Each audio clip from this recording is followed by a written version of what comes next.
આજ રોજ તારીખ 26/3/2025 દિને તાલુકા વિકાસ અધિકારી શ્રીની ખાસ ઉપસ્થિતિમાં તાલુકા પંચાયત પ્રમુખ શ્રીના અધ્યક્ષ સ્થાને તાલુકા પંચાયતની ખાસ સામાન્ય સભાનું આયોજન કરવામાં આવ્યું હતું।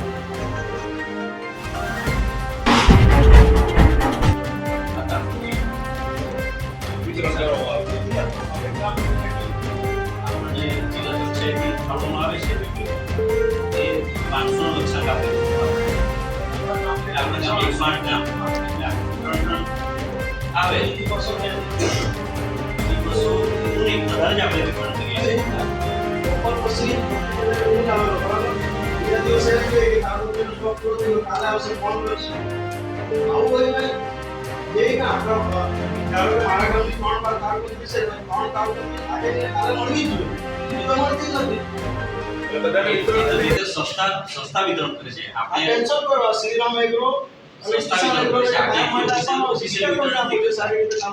સંસ્થાને એ લોકો જિલ્લા કક્ષાએથી ફાળવવામાં આવે છે।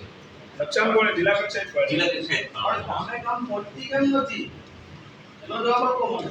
એટલે ડિલિવરીમાં શું પ્રોબ્લેમ આવે છે? એ લોકો સાહેબ છે ડોક્યુમેન્ટ ક્યાં મંગાવે અને એવું કે ગ્રામ સેવક દ્વારા ફોન કરવામાં આવે કે આજે 3 જ લાભાર્થીને મોકલવાના એટલે એક ગામ માટે 3 જ તો ચાલો 3 તો 3 જણા ડોક્યુમેન્ટ બધા બપોર લઈને ગયો ને ભાઈ તો સ્ટોક પૂરો છે તો સ્ટોક ગયો કા એવું નહીં કરો અથવા અગાઉથી બોલાવો નહીં તો એમને તે દિવસે એ તો એમ જ કીધું છે સંસ્થાઓને કારણ કે તમારી પાસે જેટલો સ્ટોક હોય એટલાને જ બોલાવો વધારે બોલાવો ખેડૂતો એક દિવસ રોજ બગાડીને જતા હોય બીજા દિવસે જાય જ નહીં। આપણી કેટલી એગ્રો છે જે અનુકૂળ કરશે ધરમપુર તાલુકામાં જ્યાં ધરમપુર તાલુકાના વિવિધ પ્રશ્નોના નિરાકરણ બાબતે રજૂઆત કરવામાં આવી। એક, ડુંગરી પ્રાથમિક શાળા। બીજું, ધરમપુર તાલુકામાં કેટલીક આંગણવાડી જર્જરિત હાલતમાં છે। ત્રીજું, ધરમપુર તાલુકામાં કેટલીક પ્રાથમિક શાળાઓ જર્જરિત હાલતમાં છે। આવા ઘણા બધા પ્રશ્નો મૂકવામાં આવ્યા હતા।